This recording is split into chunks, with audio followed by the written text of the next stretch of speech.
Bueno, en este capítulo vamos a ver lo que es la organización general del aparato digestivo.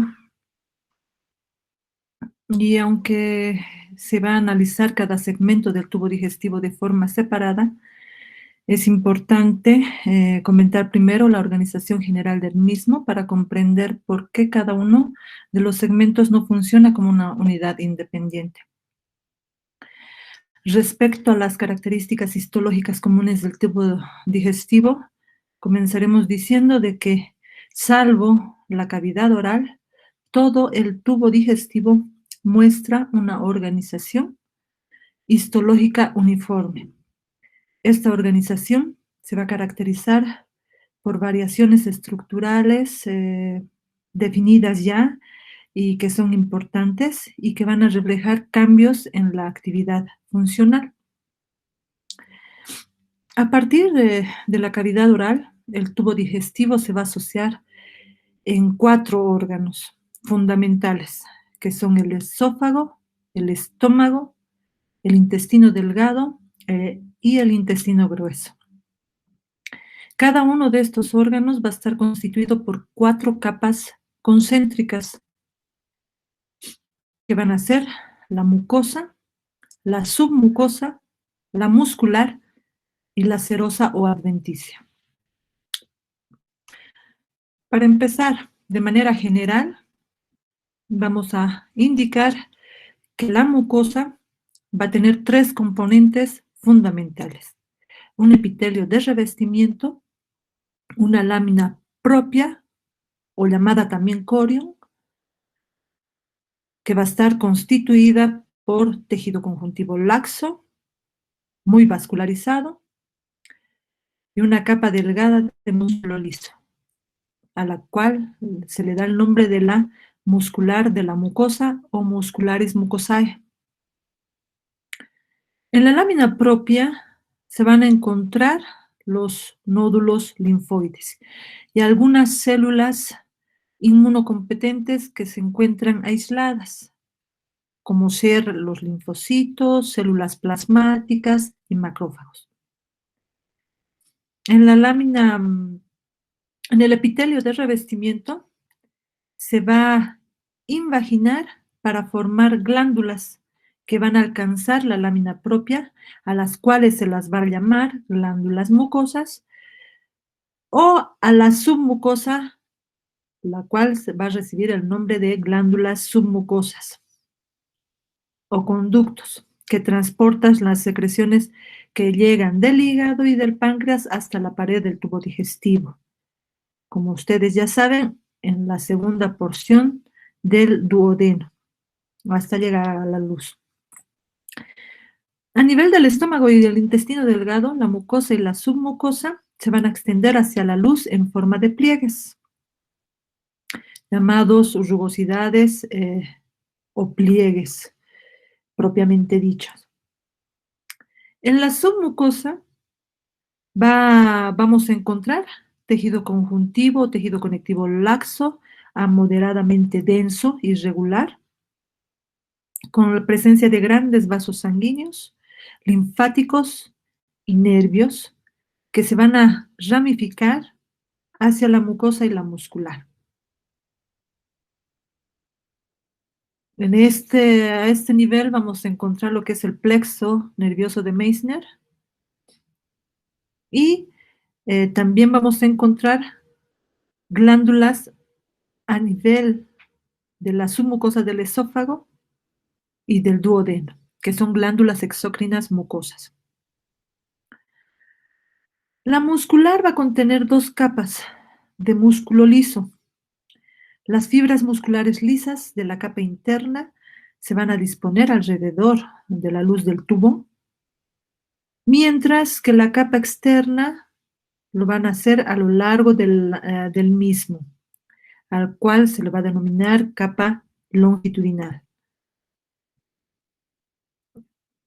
A este nivel vamos a observar o vamos a ver que encontramos músculo estriado visceral a nivel de la orofaringe y esófago, sobre todo en la mitad superior, y músculo liso en el resto del tubo digestivo.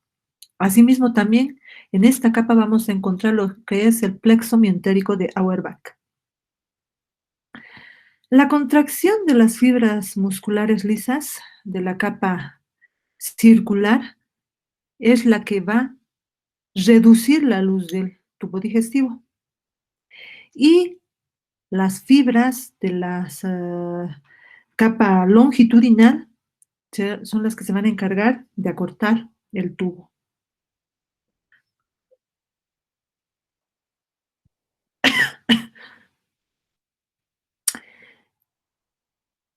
En la adventicia del tubo digestivo va a estar compuesta por varias capas de tejido conjuntivo y cuando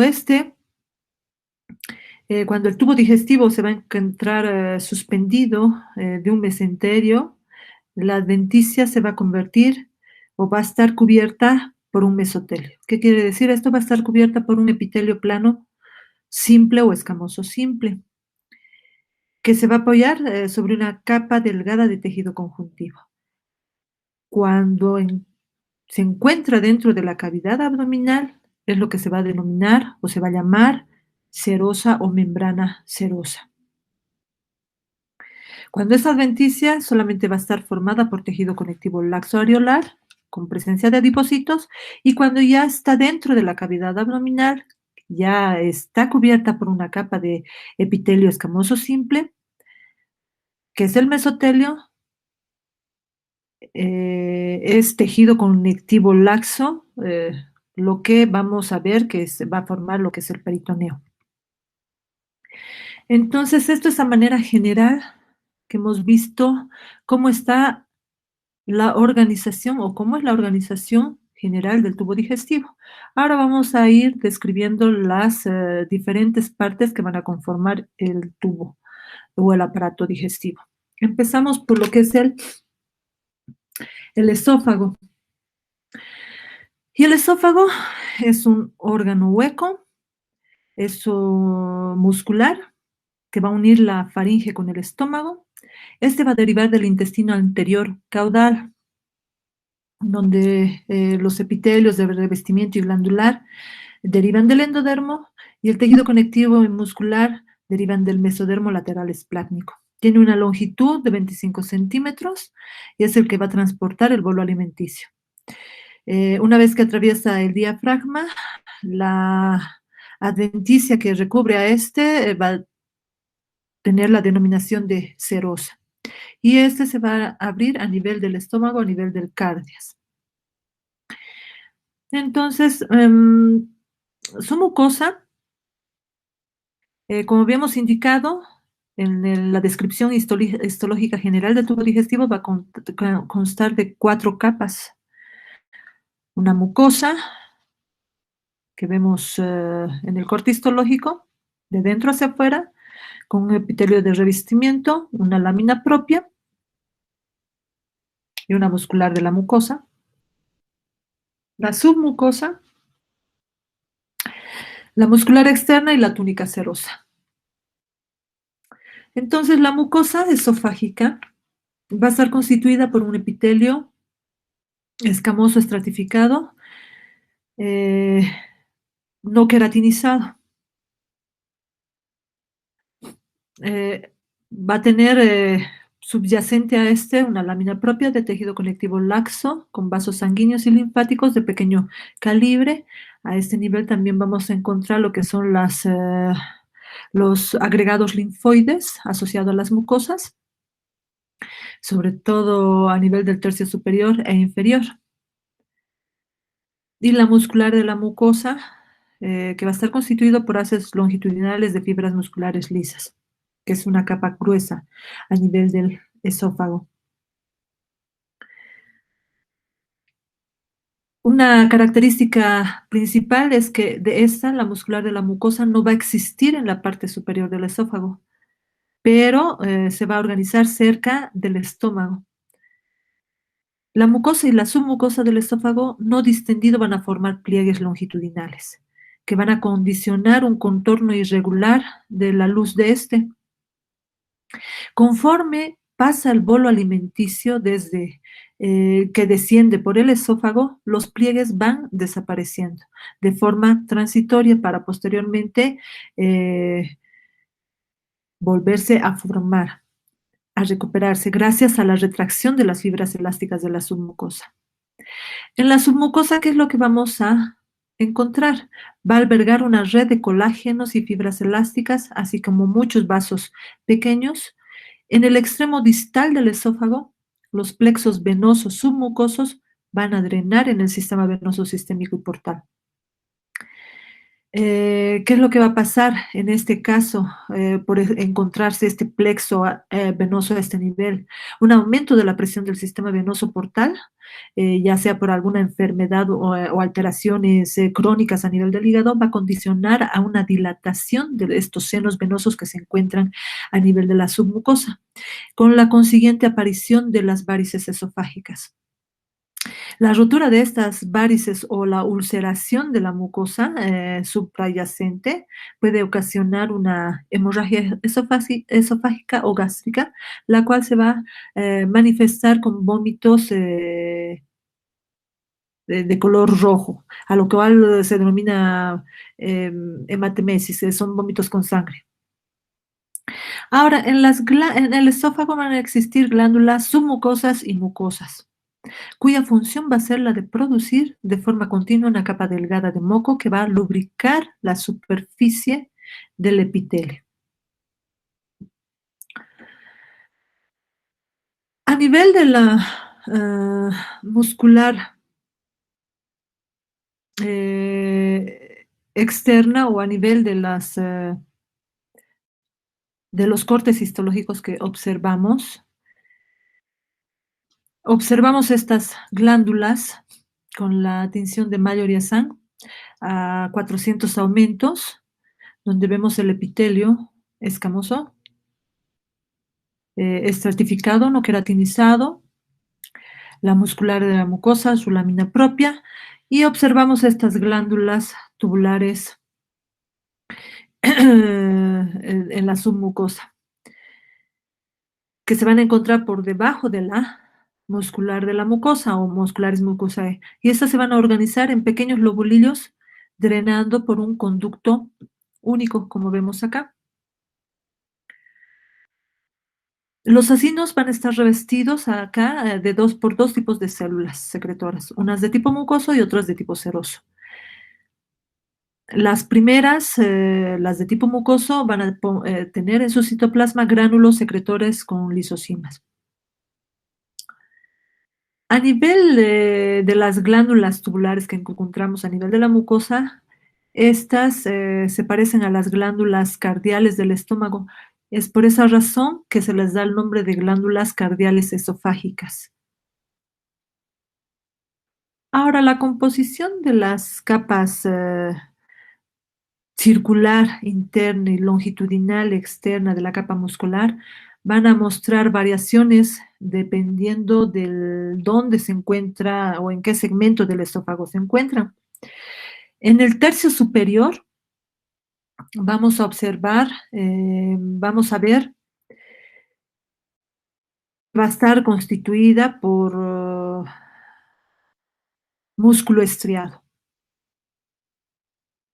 En el tercio medio van a aparecer fibras musculares lisas profundas al músculo estriado. Ya en el tercio inferior, ambas capas musculares van a corresponder a lo que es el músculo liso. Eso es lo que observamos histológicamente. Hasta antes de ingresar el esófago y que atraviese el diafragma, este va a estar revestido por una adventicia que es tejido conjuntivo y grasa y adipocitos. Una vez que ya atraviesa el diafragma, está en la cavidad abdominal, este va a encontrar o va a estar revestido por un mesotelio, que es el epitelio escamoso simple. Ahora, ¿cuál es la importancia clínica que podemos nosotros mencionar a nivel de este segmento del tubo digestivo? Sobre todo alteraciones en la deglución, dolor al momento de deglutir, presencia de alteraciones en el epitelio. Como ustedes saben ya anatómicamente, el esófago va a tener dos esfínteres, el esfínter esofágico superior, que está anatómicamente definido por el esfínter cricofaringio, y el esfínter esofágico inferior o esfínter gastroesofágico, que se le da más, sobre todo, una definición más funcional que anatómico como el superior. El esfínter esofágico superior va a participar en el comienzo de la deglución, como ustedes saben, y el inferior es el que va a impedir el reflujo del contenido gástrico hacia el esófago. ¿Qué es lo que pasa cuando ese esfínter esofágico inferior eh, no se está cerrando adecuadamente una vez que pasa el alimento hacia el estómago? Hay un reflujo de las secreciones del ácido gástrico. Y esas secreciones pueden producir una alteración o una inflamación crónica a nivel del epitelio del esófago. Se puede producir una esofagitis por reflujo o producirse dificultad para la deglución, que es lo que se denomina o se le da el término de disfagia. Entonces, al producirse esto, como una manera de defensa, este epitelio que es plano escamoso, estratificado, escamoso, no queratinizado, como un mecanismo de defensa, va a transformar, va a cambiar su epitelio por otro tipo de epitelio. Este cambio de epitelio maduro por otro epitelio maduro se lo denomina metaplasia. Y generalmente cambia a un epitelio columnar eh, o intestinal, gástrico o intestinal o de tipo colónico. Muchas veces a este tipo de alteraciones que se produce se lo denomina esófago de Barrett. Es el cambio del epitelio que tiene de un epitelio plano estratificado a un epitelio columnar o de tipo gástrico, de tipo colónico. Ese es el esófago de Barrett. Y muchas veces esto es una etapa preneoplásica para lo que es el cáncer de esófago. Eso es dentro de las importancia clínica que podríamos mencionar. Otra alteración que podríamos ver a este nivel es la hernia de hiato, que permite que una parte del estómago se desplace hacia la cavidad torácica. Esto es cuando el hiato esofágico del diafragma no se cierra por completo durante su desarrollo, entonces va a permitir el paso de una parte del estómago hacia la cavidad torácica. Bueno, entramos a ver el segundo segmento del estómago, del tubo digestivo, que es el estómago. Y el estómago es un órgano hueco que se va a extender desde el esófago hasta el duodeno. Este va a derivar del intestino anterior, de la región caudal o porción caudal. Eh, En la unión gastroesofágica, el epitelio pasa de ser escamoso estratificado a cilíndrico simple y tiene una función mecánica de retención, mezcla y vaciamiento, y una función secretora que es la de la formación del jugo gástrico con la elaboración ya sea de pepsina, ácido clorhídrico, moco, factor intrínseco y electrolito. Y va a tener diferentes regiones. La función del estómago principalmente es la de homogeneizar y procesar de forma química el alimento deglutido o semisólido. Y en esta vamos a reconocer, en el estómago vamos a reconocer cuatro regiones. El cardias, una zona de 2 a 3 centímetros de ancho que va a rodear la desembocadura del esófago. El fondo, que se va a proyectar hacia la izquierda de la desembocadura del esófago. El cuerpo, una extensión, es amplio, central, y lo que es el antro pilórico, que viene del griego piloros, que significa que guarda la puerta, que va a terminar en el orificio gastroduodenal.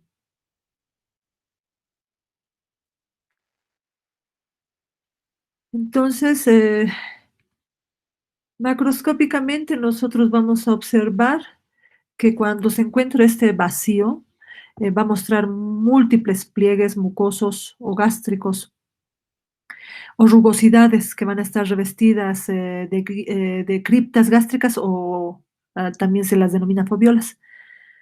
Una barrera mucosa gástrica va a estar elaborada por las células mucosas superficiales, va a proteger la superficie de esta mucosa. Y las células mucosas superficiales van a contener gránulos positivos para el ácido periódico de Schiff. ¿Qué quiere decir esto? Si utilizamos nosotros el PAS, vamos a poder observar estos gránulos en las células mucosas superficiales. Ahora, la pared gástrica, vamos a observar, como ya habíamos mencionado, la mucosa que va a tener su epitelio, es un epitelio simple, cilíndrico, mucosecretor. Su lámina propia va a estar constituido por un tejido conectivo laxo, con presencia de vasos sanguíneos, linfáticos, filetes nerviosos, donde aquí a ese nivel vamos a encontrar las glándulas gástricas, glándulas de tipo corpofúndicas, cardiales y pilóricas.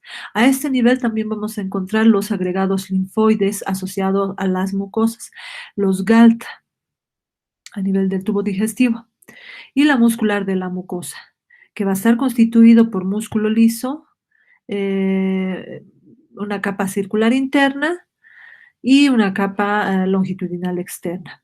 A nivel de la submucosa, nosotros vamos a encontrar que está constituido por tejido conectivo denso, irregular.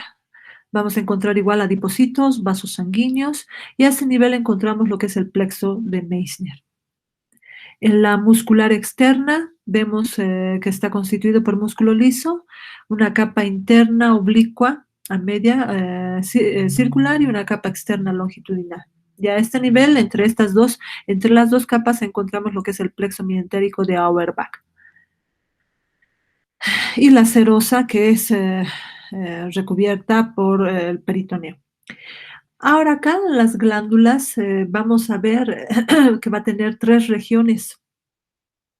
Eh, una cripta o foviola, que va a estar revestida por células mucosas superficiales, el cuello, que va a contener células mucosas del cuello, células madre, que se van a dividir por medio de las mitosis, y las células parietales. En el cuerpo, que va a comprender la mayoría de la longitud de la glándula, donde la parte superior e inferior del cuerpo va a contener distintas cantidades de células de revestimiento glandular. Ahora, las células mucosas superficiales van a revestir la superficie de la mucosa gástrica y las criptas gástricas. Ahora, acá las glándulas gástricas o glándulas corpofúndicas principalmente van a estar constituidas por 5 tipos principales de células. Donde encontramos las células mucosas del cuello, las células principales, llamadas también células pépticas, las células parietales, o llamadas también células oxínticas, las células madre y las células gastroenteroendocrinas, llamadas también enterocromafines por la afinidad tintorial que éstas van a tener con las sales de ácido crómico. Ahora, la porción superior del cuerpo principal de la glándula gástrica va a contener abundantes células parietales. En la porción inferior van a predominar lo que son las células principales y gastroenteroendocrinas. Ahora, la mucosa gástrica del cuerpo y del fondo van a tener dos clases de células productoras de moco, que son las células mucosas superficiales que van a revestir las criptas y las células mucosas del cuello que se van a localizar en la desembocadura de las glándulas eh, gástricas a nivel de la cripta, como vemos en los esquemas.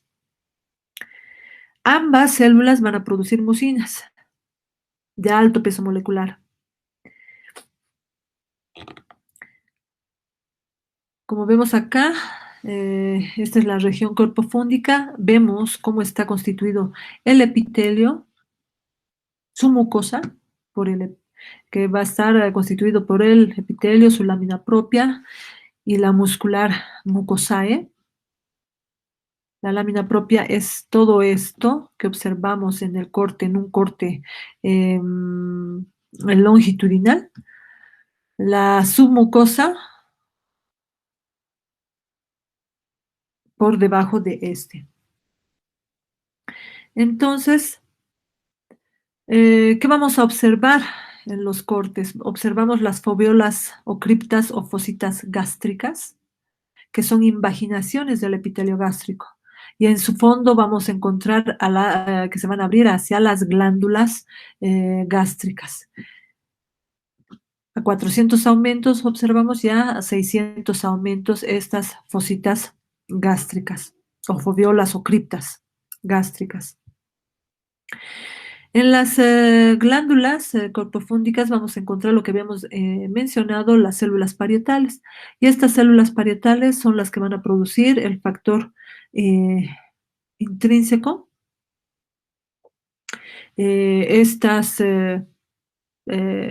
Además del factor intrínseco, que es una glucoproteína, va a producir el ácido clorhídrico. Estas van a predominar cerca del cuello y en la parte superior de las glándulas gástricas. Van a producir lo que ya les había mencionado, el ácido clorhídrico del jugo gástrico y el factor intrínseco, que es una glucoproteína que se va a unir a la vitamina B12. Esta se va a unir en el estómago con el factor intrínseco, una proteína transportadora.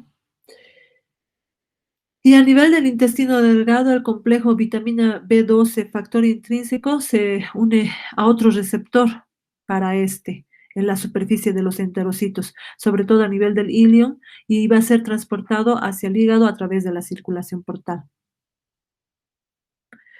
Estas células, histológicamente, nosotros las podemos reconocer porque son células grandes, de citoplasma muy amplio, muy eosinófilo, con abundantes mitocondrias, de núcleos esféricos centrales. En su citoplasma vamos a encontrar canalículos secretores, sistemas túbulo-vesiculares. Y en su membrana apical de estas células vamos a encontrar lo que es la bomba de protones o ATPasa de hidrogenones y potasio. Entonces, acá la característica principal que le va a dar ese tinte o esa apetencia eosinofílica o eosinófila o muy rosado va a ser por la gran cantidad de mitocondrias.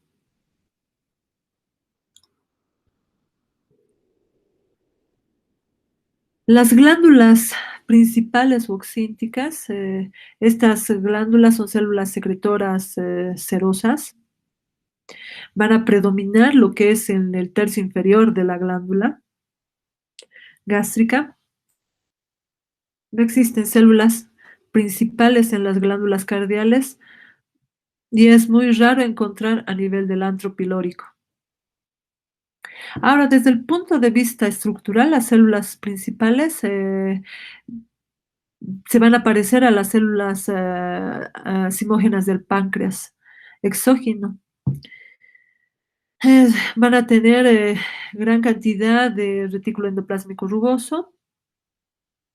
También vamos a encontrar aquí que contienen gránulos secretores de pepsinógeno, que este pepsinógeno es una proenzima que se encuentra almacenada en estos gránulos que se encuentran en el citoplasma de estas células. Y estas se van a liberar hacia la luz de la glándula y van a convertir el entorno ácido del estómago en pepsina. A nivel del estómago, por la acidez se convierten en pepsina, que es una enzima proteolítica capaz de digerir la mayor parte de las proteínas.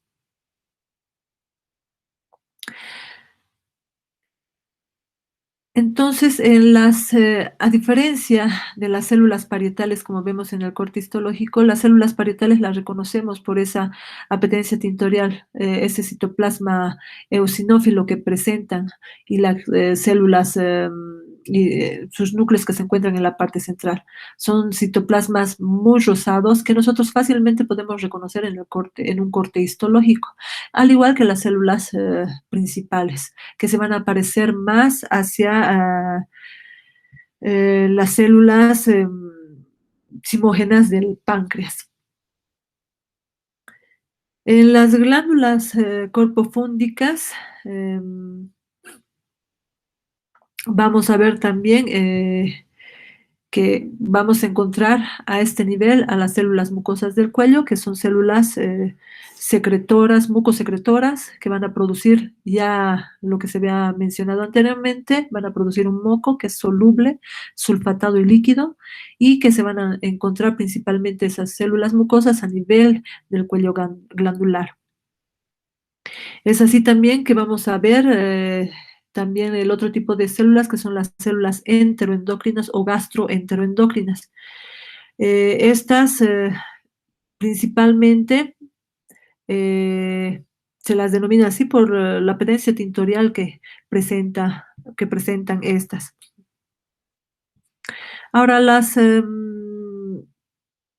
función del tubo digestivo va a estar regulada por hormonas peptídicas que son producidas por estas células enteroendocrinas gástricas y también por los mediadores neuroendocrinos que son producidas por las neuronas.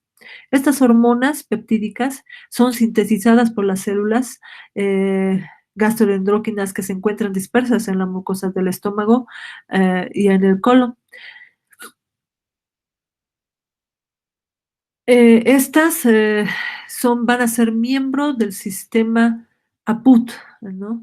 Denominado así porque tiene la capacidad de los aminoácidos de producir la captación y descarboxilación de los precursores de las aminas, que viene del inglés Amine Precursor Uptake and Descarboxylation.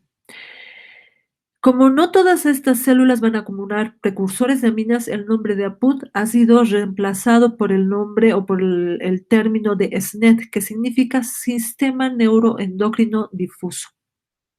Ahora, los mediadores neuroendocrinos van a ser liberados en las terminaciones nerviosas, donde acá van a jugar vamos a encontrar que estas van a secretar varias hormonas digestivas, de las cuales las más esenciales podemos mencionar que son la secretina, la gastrina, la colecistoquinina, el péptido insulonotrópico dependiente de la glucosa, la motilina y la grelina.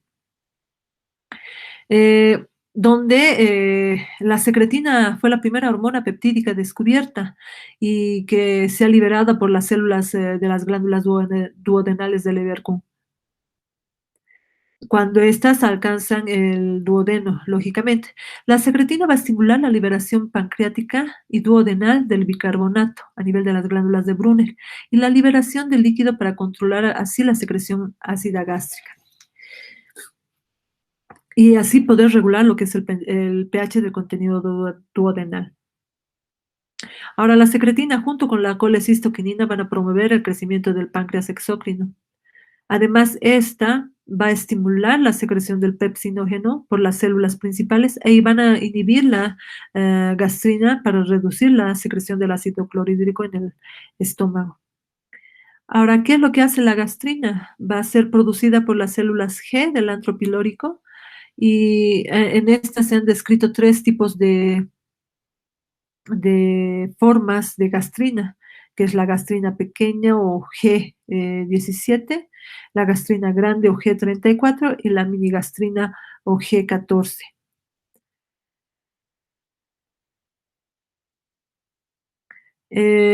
La principal función de la gastrina es estimular la producción del ácido clorhídrico por las células parietales. También puede activar la colecistoquinina para estimular la contracción de la vesícula biliar y tiene un efecto trófico sobre la mucosa del intestino delgado y del intestino grueso. Ahora, también la somatostatina va a producir, que es producida por las células D, van a inhibir la liberación de la gastrina. Ahora, la colecistoquinina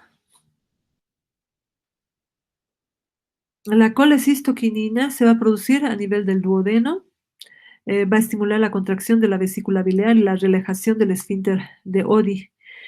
Cuando el quimo rico en proteínas y grasas entra en contacto o entra o pasa hacia el duodeno.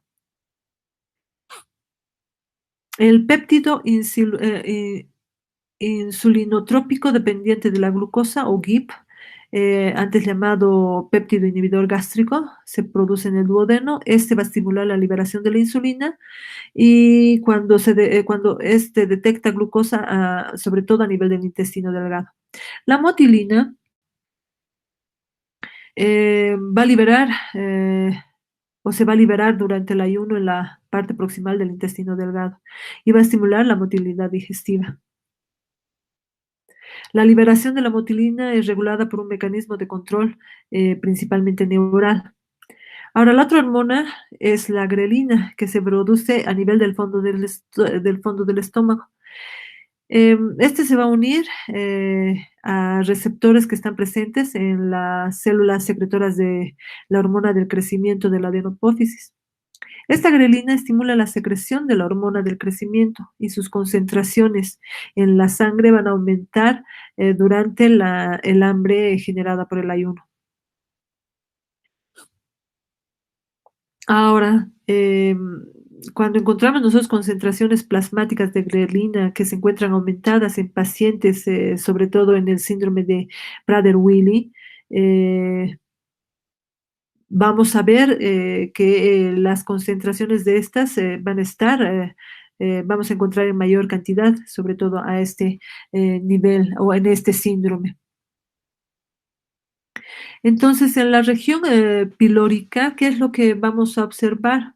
Eh, Vamos a ver que se encuentra o los 4 a 5 centímetros últimos del estómago es lo que a esta región a esta determinada área se lo conoce como región pilórica o antro pilórico o cuerpo gástrico y píloro.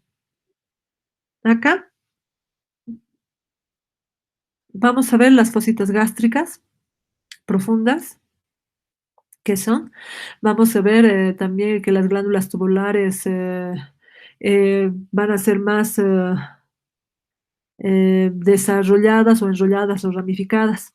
Estas glándulas pilóricas se van a diferenciar de las cardiales y las gástricas por ciertas características. Uno, por las criptas o foviolas gástricas que son más profundas y alcanzan la mitad de la profundidad de la mucosa. Y dos, por las glándulas pilóricas van a tener una luz mayor y tienen múltiples ramificaciones.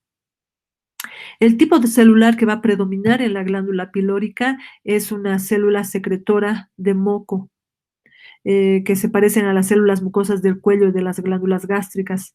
Y la mayor parte de estas células van a contener abundante moco secretor pálido, que van a contener gránulos de secreción que van a contener lisozima.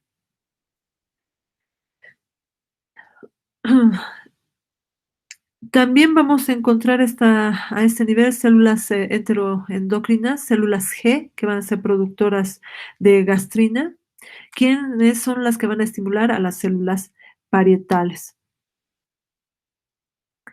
Histológicamente vemos lo que es la región pilórica, la mucosa. la submucosa y la muscular del estómago.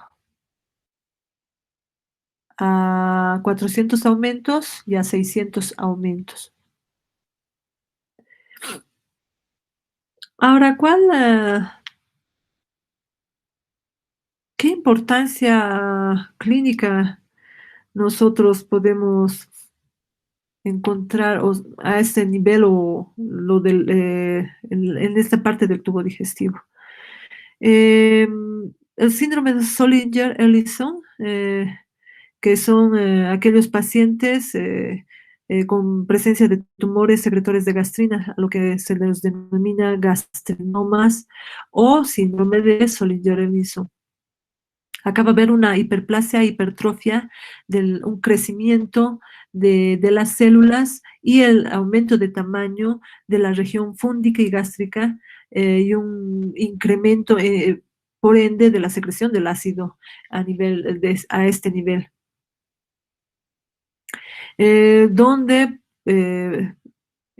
va a producir este crecimiento, estos tumores van a producir ese incremento de la secreción del ácido clorhídrico.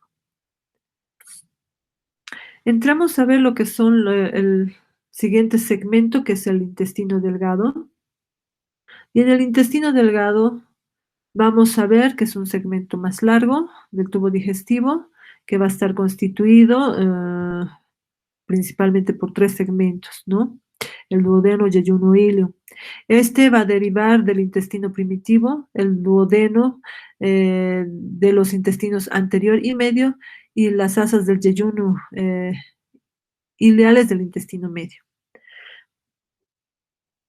Ahora, ¿cuáles son las principales funciones del intestino delgado? Van a ser la de continuar en el duodeno el proceso digestivo que comienza en el estómago, la de absorber los alimentos digeridos después de que las enzimas que se producen a nivel de la mucosa intestinal y del páncreas, junto con con la bilis, van a hacer que se permite la captación de las proteínas, hidratos de carbono y de las grasas. Ahora, acá en el intestino delgado, que mide entre 4 y 7 centímetros de longitud, histológicamente nosotros podemos dividirlo, como habían indicado, en 3 segmentos o en 3 regiones, que es el duodeno, el yeyuno y el ilio. Y cada uno de estos se lo puede identificar al microscopio óptico. El duodeno mide 25 centímetros de longitud. Se va a encontrar principalmente situado a la altura del retroperitoneo y rodea la cabeza del páncreas. En su extremo distal, el duodeno se va a continuar con el yeyuno y un segmento móvil del intestino suspendido del mesenterio. El ilion va a ser la continuación del yeyuno. ¿Qué es lo que vamos a ver en la pared del intestino delgado? De igual manera, este va a consta de 4 capas: la mucosa, que va a estar revestida por un epitelio cilíndrico simple con chapa estriada y células caliciformes. Su lámina propia, que va a estar formada por tejido conectivo laxo, presencia de vasos sanguíneos, capilares, linfáticos y filetes nerviosos. A este nivel encontramos lo que son, sobre todo a nivel del ilion, encontramos lo que es las placas de Peyer, los nódulos linfoides. Encontramos también vellosidades, glándulas o criptas de Leverkusen, y la muscular de la mucosa, que es el músculo liso, que va a estar constituida por sus 2 capas, una circular interna y una longitudinal externa.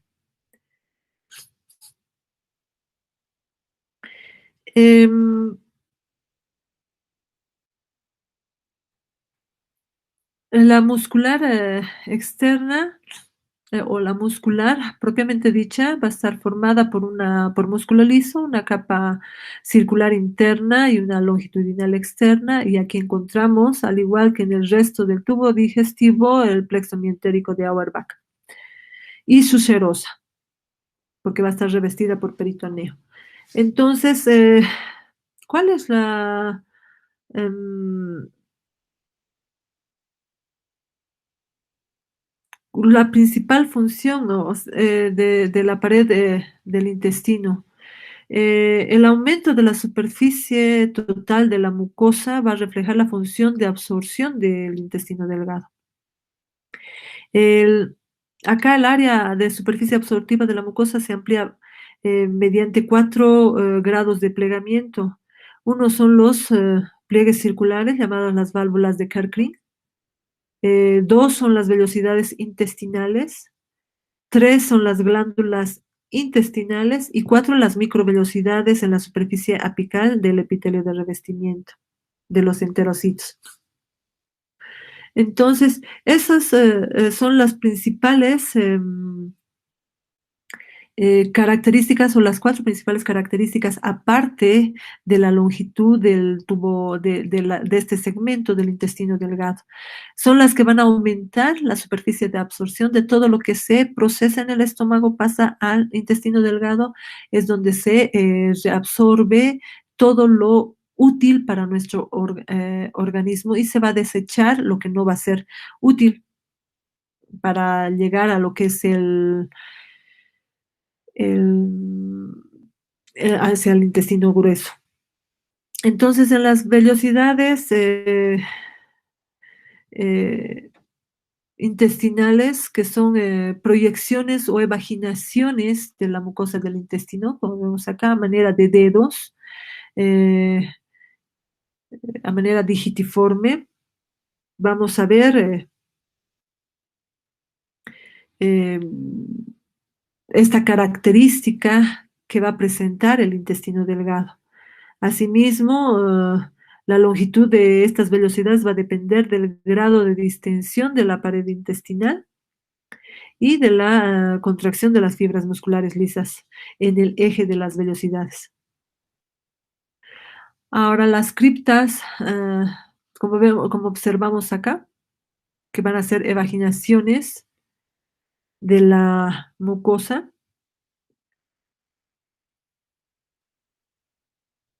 esquemáticamente. Y como mencionábamos hace un momento, el quimo gástrico va a ser estimulado o a este quimo gástrico se van a unir diferentes secreciones o productos de diferentes órganos, como ser de las secreciones intestinales, del páncreas, su jugo pancreático y la bilis, lo que va a producirse un estado semilíquido de todo lo procesado para poder absorberse de manera mucho mejor los nutrientes para nuestro organismo. El otra, la otra superficie, la otra característica que aumenta la superficie de absorción van a ser lo que hemos mencionado, las glándulas o criptas de Leverkuhn o glándulas intestinales. Son unas glándulas tubulares, son invaginaciones. Estas, a diferencia de las velocidades, estas son invaginaciones, el epitelio se va a introducir hacia la pared muscular. Las velocidades eran evaginaciones hacia la luz, evaginaciones del epitelio hacia la luz de este órgano hueco. Entonces, estas son glándulas tubulares simples que van a aumentar la superficie intestinal. Eh, las criptas van a estar formadas por invaginaciones de la mucosa entre las velocidades intestinales adyacentes, como vemos en los cortes histológicos. La muscular de la mucosa va a representar el límite entre la mucosa y la submucosa. Y la muscular propia va a comprender una capa de músculo liso circular interna y otra longitudinal externa. Ahora, la muscular va a ser la capa muscular va a ser la responsable de la segmentación y del movimiento peristáltico del contenido en el intestino delgado.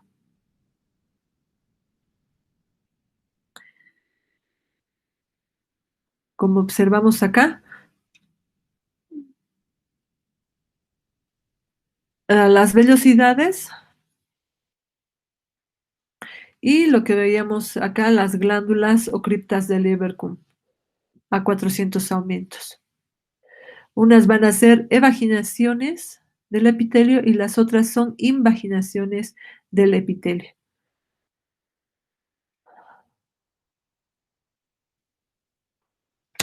Ahora, habíamos mencionado de que estas ambas, tanto las vellosidades intestinales, las criptas del Lieberkühn, van a estar revestidas de un epitelio cilíndrico simple, con 4 tipos de células, que son las células absortivas o enterocitos, las células caliciformes, las células de Panet y las células enteroendocrinas. En las criptas del Lieberkühn vamos a ver también células madres de Panet y enteroendocrinas.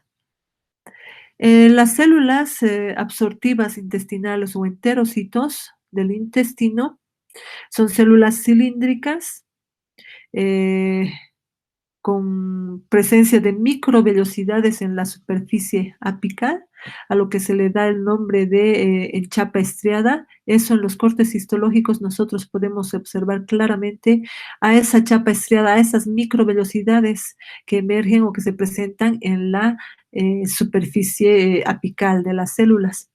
Acá generalmente estas células o los enterocitos se van a caracterizar porque son células cilíndricas, donde los núcleos son basales.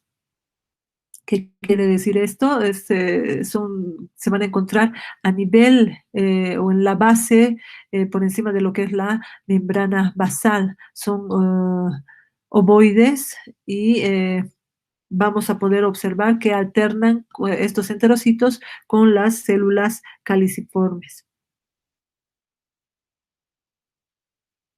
Asimismo, vamos a ver que estos enterocitos son las que van a producir enzimas digestivas, sobre todo disacaridasas, lactasa, maltasa, sacarasa, las peptidasas y las aminopeptidasas.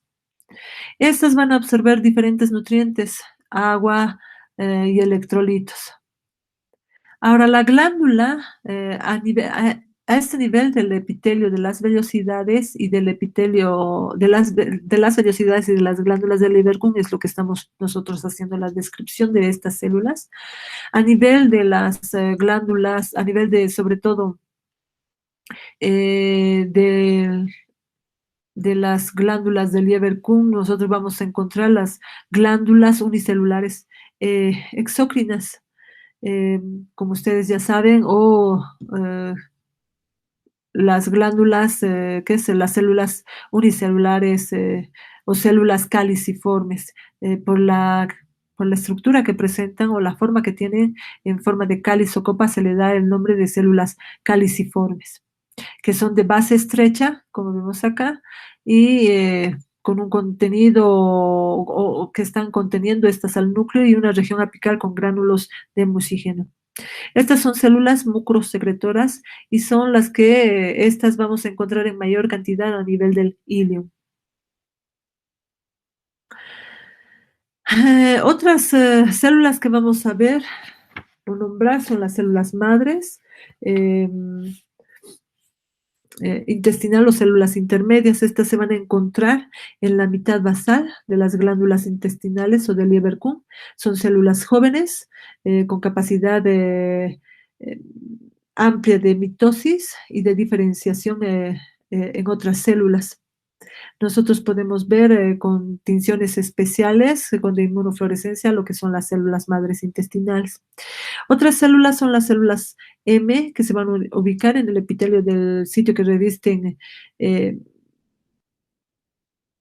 sobre todo a nivel del ilion, donde observamos el tejido linfoide, que se llaman las placas de Peyer o nódulos solitarios.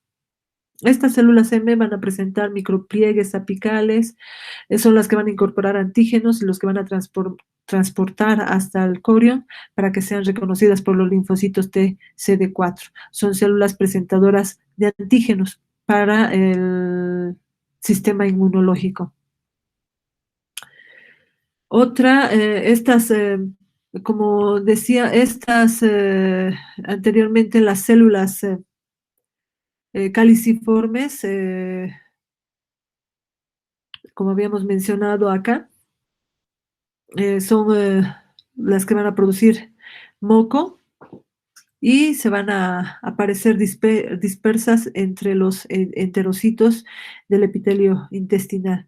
Se dice que por cada 5 enterocitos hay una célula caliciforme. Ahora, también vamos a encontrar a este nivel lo que son las células enteroendocrinas y las células de Panet. En las células de Panet, estas se van a ubicar en la base o el fondo de las glándulas de Lieberkühn. Van a tener una región basal basófila por la gran cantidad de retículo endoplásmico rugoso que encontramos acá y su núcleo.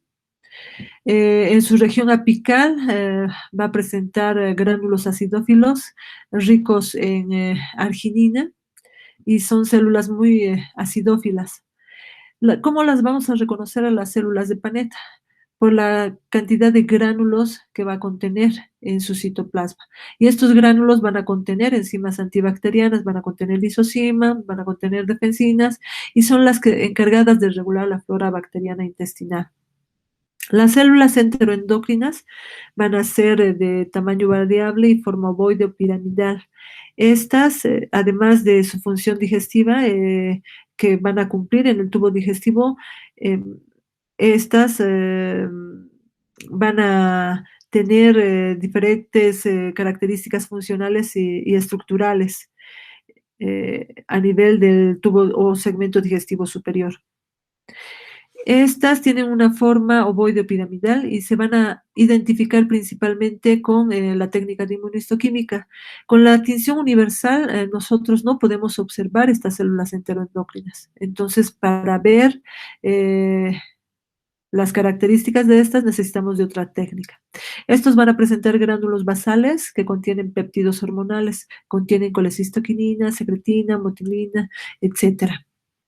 Entonces, con la tinción universal nosotros podemos observar lo que son las células de Panet en el fondo de las criptas de Lieberkühn y las podemos reconocer nosotros por la presencia de gránulos de un tinte rojizo en su citoplasma con la tinción universal. Ahora, en el intestino delgado también vamos a encontrar lo que son la válvula connivente o pliegue circular de Kerckring, que son pliegues permanentes y constantes de submucosa que van a estar revestidos por la mucosa, que es otro de las características que sirven para aumentar la superficie de absorción del intestino delgado.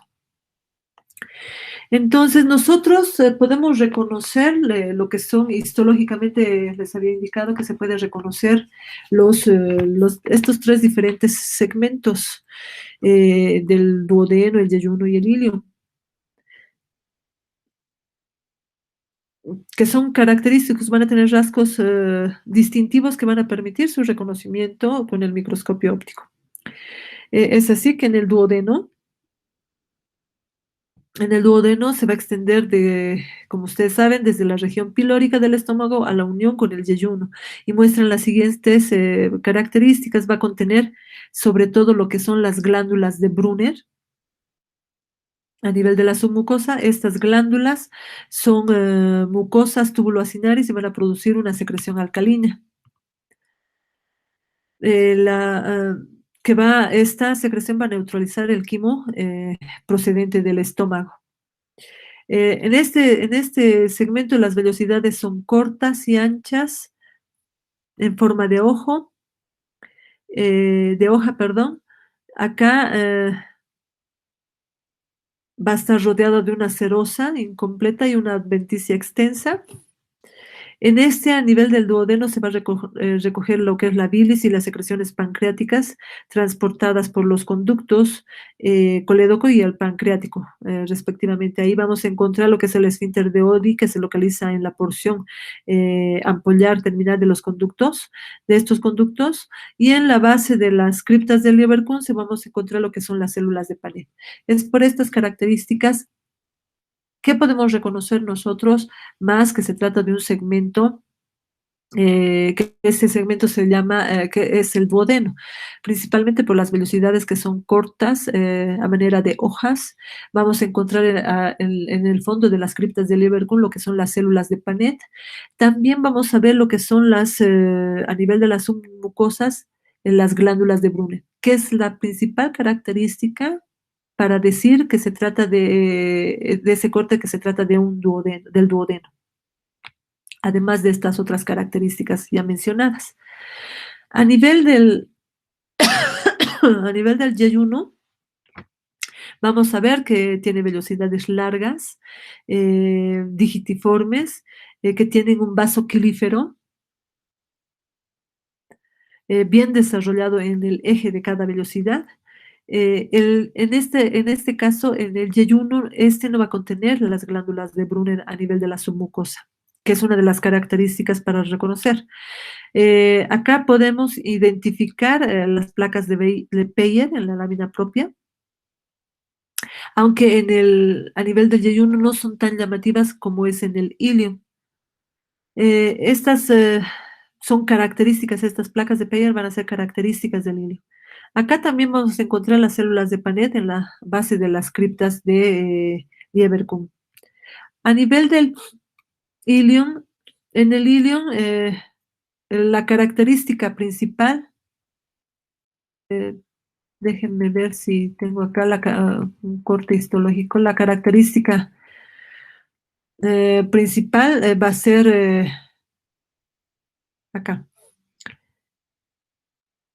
La característica principal va a ser la presencia de estos nódulos linfoides, eh, que se denominan placas de Peyer, que son folículos linfoides, agregados linfoides, que se van a encontrar en la mucosa y en la parte de la submucosa del ilium principalmente. Acá no encontramos lo que son, o hay ausencia de las glándulas de Brunner, y las velocidades van a ser más cortas en relación a las velocidades que encontramos en el yeyuno.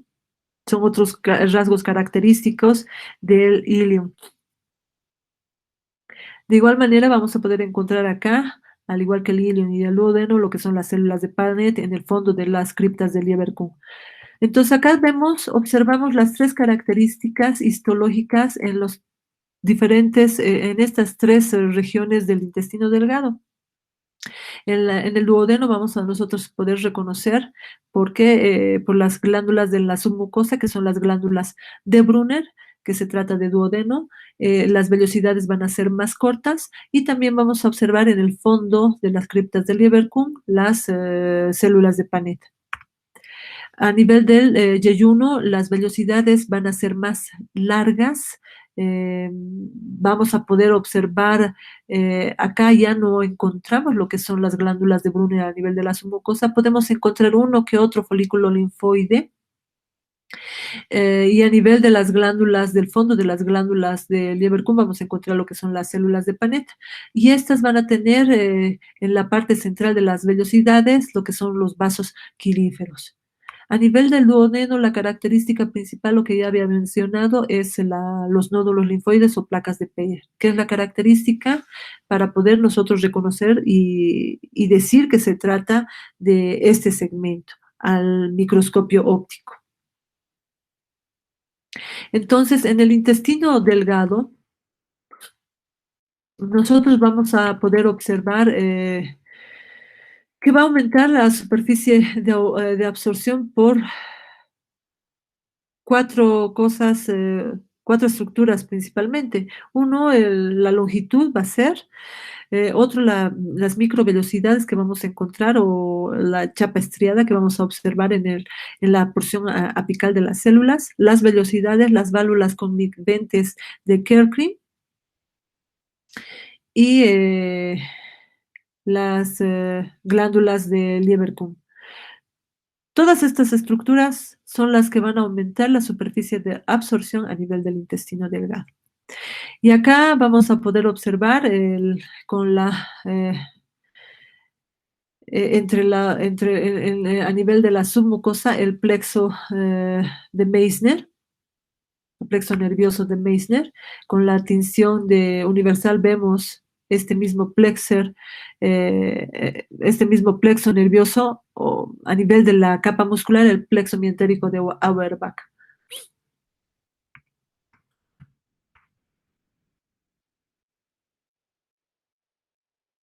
Ahora, lo que veíamos, este es un cuadro resumen de las características que vamos a poder observar al microscopio óptico de las tres regiones del intestino delgado. Eh, si nosotros podemos ver cinco características principales, lo que son las válvulas de Kerckring, las vellosidades, el tejido linfoide, células caliciformes y las glándulas de Brunner. Es así que a nivel del duodeno nosotros podemos observar las válvulas de Kerckring van a estar presentes, pero faltan en los primeros 4 centímetros del segmento del intestino delgado, del segmento del duodeno. Las vellosidades acaban a ser digitiformes y foliáceas van a ser más cortas y en forma de hojas. El tejido linfoide, acá los nódulos son solitarios. Vamos a encontrar uno que otro nódulo linfoide en el corio. Las células caliciformes van a estar presentes y se los representa con una cruz porque no es tan representativa como en el ilium, por ejemplo, las células caliciformes. Y las glándulas de Brunner van a estar presentes en el duodeno. A nivel del yeyuno, encontramos válvulas de Kerckring, sí, las vellosidades van a ser más largas, más grandes, en forma de hojas, son foliáceas. Acá vamos a encontrar de igual manera que el duodeno, nódulos solitarios. A medida que va avanzando el segmento intestinal del duodeno, las células caliciformes van aumentando. Acá ya no encontramos eh, gran cantidad de glándulas de Brunner. En un 30% en los jóvenes podemos observar, pero esta es característica del duodeno. A nivel del ilium, vamos a encontrar sí las válvulas de Kerckring, pero van a faltar al nivel de su mitad distal. Las vellosidades acaban a ser digitiformes. El tejido linfoide que vamos a encontrar va a ser más abundante. Acá se lo denomina o se da el nombre de placas de Peyer. Y las células caliciformes encontramos en gran cantidad.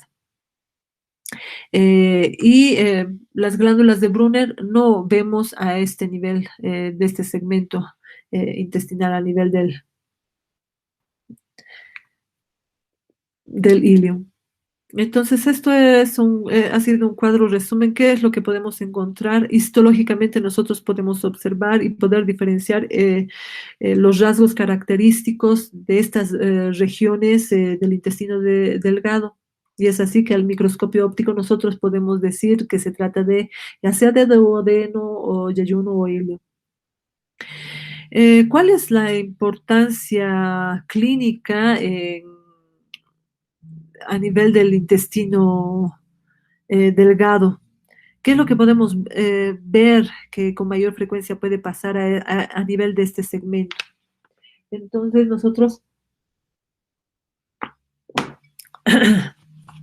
vamos a ver principalmente el síndrome de mala absorción, que puede ser que se puede deber a una digestión anómala de las grasas o proteínas, o la falta de solubilización de las grasas por un defecto de la secreción biliar, o alteraciones enzimáticas en el borde en cepillo,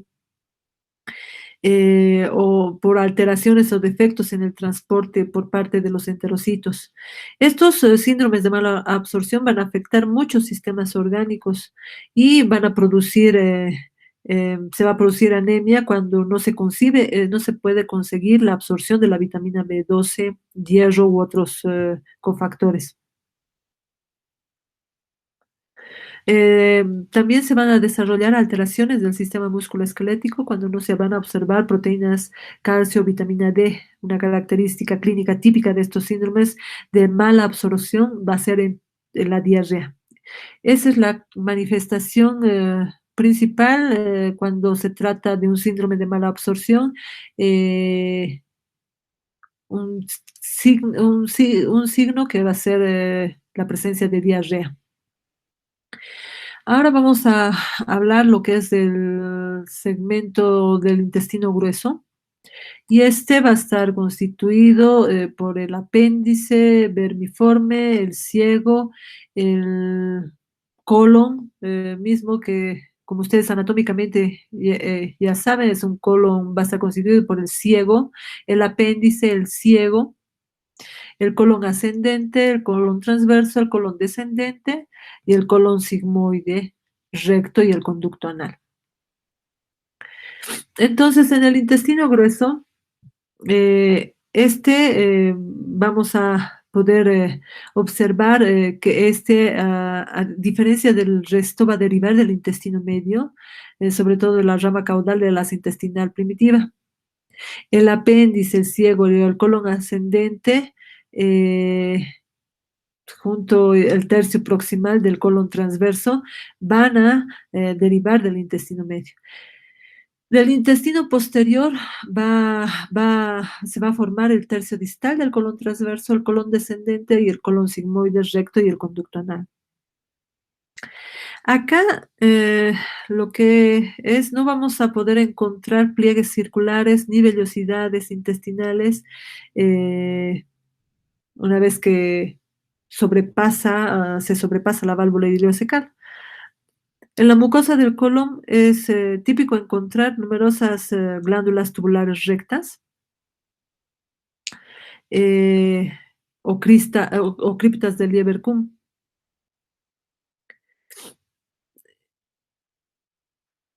Acá su mucosa va a estar revestida por un epitelio cilíndrico simple con chapa estriada y células caliciformes. Su corium vamos a ver que está formada por tejido conectivo laxo. Vamos a encontrar las glándulas del Lieberkühn rectas, más profundas, la muscular mucosae, que con sus dos capas, una interna circular, una externa longitudinal. Y la submucosa vamos a ver que va a estar formada por tejido conectivo denso. Y la muscular externa, que va a estar constituida por músculo liso, una interna circular y una externa, que es lo que va a formar lo que nosotros conocemos anatómicamente, lo que son las tenias. Estas vamos a ver, excepto en el apéndice recto y en el conducto anal. Y la serosa, por último. Acá vamos a ver eh, que hay principalmente células caliciformes, además de células madres y algunas células enteroendocrinas dispersas. Las células de Panet también podemos observar a nivel de este segmento. También vamos a ver lo que les indicaba, los haces de la capa de la muscular se van a fusionar para formar lo que son las tenias del colon. Estas son 3 bandas de orientación longitudinal de 1 centímetro de ancho, y la contracción de tenias del colon y la capa muscular circular va a determinar que el colon va a formar los sáculos o llamados lo que se denominan las austras. A este nivel, a nivel del intestino grueso, vamos a ver que se va a producir la reabsorción de agua y de electrolitos y va a eliminar los alimentos no digeridos y los desechos en forma de materia fecal. Acá las glándulas a nivel del colon, las glándulas del Lieberkühn, vamos a encontrar de igual manera microvellosidades, células caliciformes, la lámina propia, la muscular de la mucosa y las células absortivas o cilíndricas y las glándulas del Lieberkühn. Entonces nosotros en este orden es lo que encontramos a las microvelocidades, las células caliciformes, que es de 1 a 1 la relación entre enterocitos y células caliciformes, la lámina propia o corium, donde vamos a encontrar filetes, vasos sanguíneos pequeños, filetes nerviosos, vamos a encontrar también células sueltas, podemos encontrar células plasmáticas, linfocitos, las células absortivas, son células cilíndricas, y las glándulas del Lieberkühn, a este nivel en el corte histológico. Con la tinción de mayoría sean a 400 aumentos, podemos observar de igual manera estas las características del epitelio del intestino grueso. Con la tinción universal a 400 aumentos ya podemos observar lo que son las mucosas, la submucosa, los nódulos linfoides que podemos observar en la submucosa, que es en menor cantidad que a nivel del ilio, y la serosa. Pasamos a ver lo que es otro segmento, otra estructura que está ligada a lo que es el apéndice. Es el apéndice vermiforme, y en el apéndice vermiforme nosotros vamos a ver que es un anexo del ciego, que deriva del intestino medio. Este va a estar constituido o revestido su mucosa por un epitelio intestinal glandular con celularidad igual que el resto del intestino grueso. Las glándulas del Lieberkühn vamos a encontrar en menor número y menos profundas.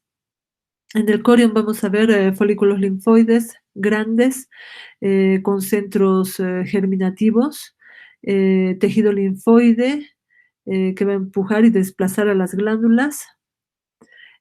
También vamos a poder observar que a este nivel no se encuentra en la muscular, no hay tenias. Su capa circular, la capa muscular externa se va a disponer longitudinalmente como en el recto y en el intestino delgado. Y la serosa no tiene apéndices epiploicos, eso es una característica del apéndice secal. Nosotros a un corte transversal podemos observar ese su epitelio, y una característica que es encontrar los nódulos linfoides para el reconocimiento de lo que es el apéndice secal. Generalmente esta luz del apéndice secal es virtual. ¿Qué manifestaciones o qué importancia clínica nosotros encontramos a este nivel del apéndice?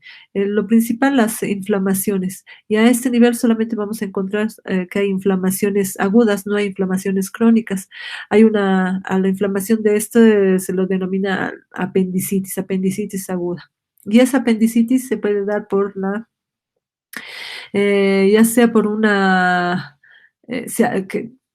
cualquier estructura o generalmente a veces heces fecales o semillas tapan la luz del apéndice secal, y su presión intraluminal empieza a aumentar eh, y produce lo que es la sobreinfección a este nivel del apéndice, con lo que va a producir la inflamación de esta estructura. Otra causa que puede producir una apendicitis no solamente es la obstrucción por lo que ya he mencionado, sino también por el crecimiento. Puede ser por el crecimiento de estos nódulos linfoides, aumenta de tamaño y tapan la luz del apéndice, produciendo lo que ya se les había mencionado, lo que es una sobreinfección y producir las inflamaciones de este órgano, de esta estructura. A nivel a nivel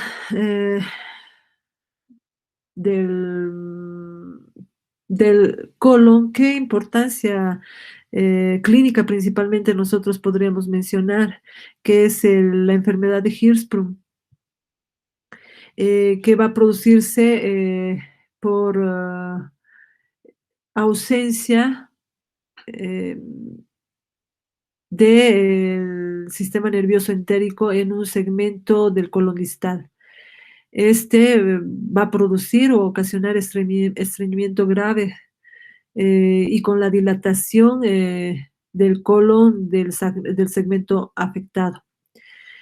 Acá nosotros podemos ver que a este trastorno se le denomina también aganglionosis, que es consecuencia de una detención en la migración de las células que proceden de la cresta neural.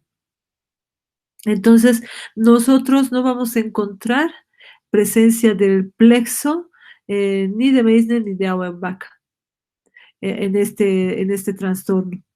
Entonces, al no haber un estímulo nervioso, produce periodos de estreñimiento con la consecutiva dilatación o aumento del diámetro del colon. A esto se lo denomina, esta dilatación se lo denomina megacolon o megarrecto, dependiendo de en qué segmento se encuentra la dilatación. Generalmente este trastorno resulta poco después del nacimiento porque el abdomen del lactante comienza a distenderse y hay una dificultad para la eliminación de las heces o del meconio. Y el diagnóstico se va a confirmar con una biopsia de la mucosa y de la submucosa rectal, que va a mostrar haces nerviosos gruesos e irregulares. Y para la mejor observación de que si hay la presencia o no de los ganglios nerviosos, va a ser la utilización de inmunohistoquímica.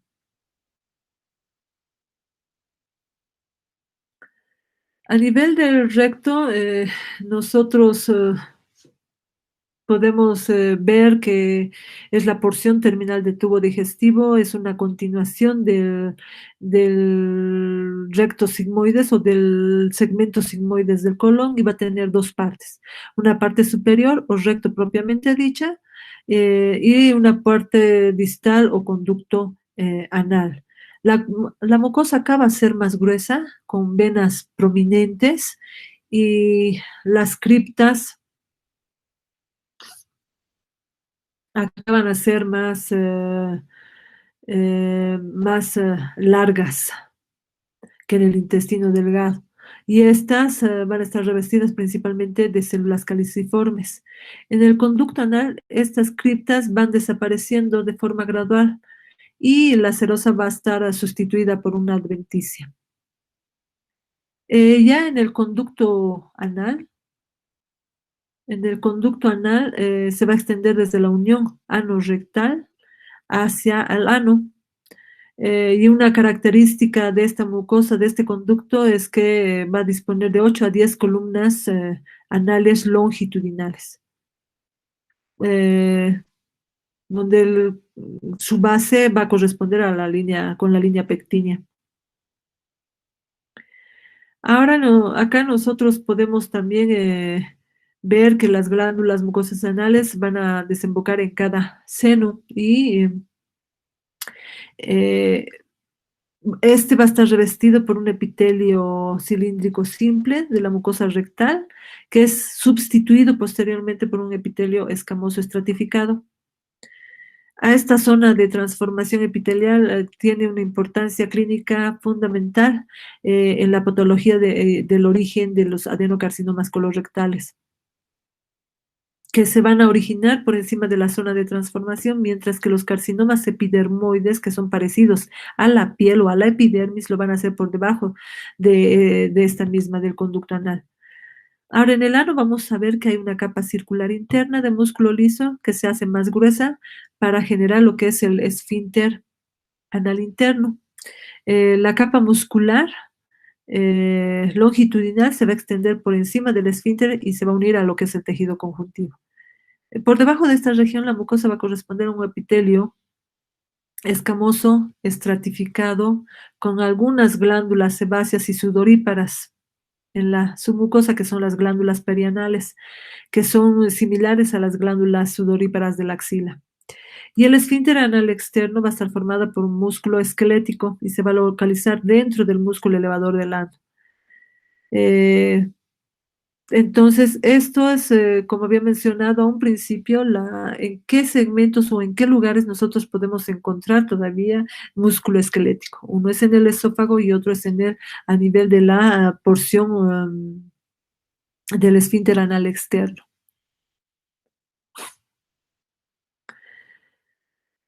Ahora, ¿cuáles son? Este es otro cuadro, resumen para ver lo que es las diferencias entre el intestino grueso con respecto a lo que es el intestino delgado.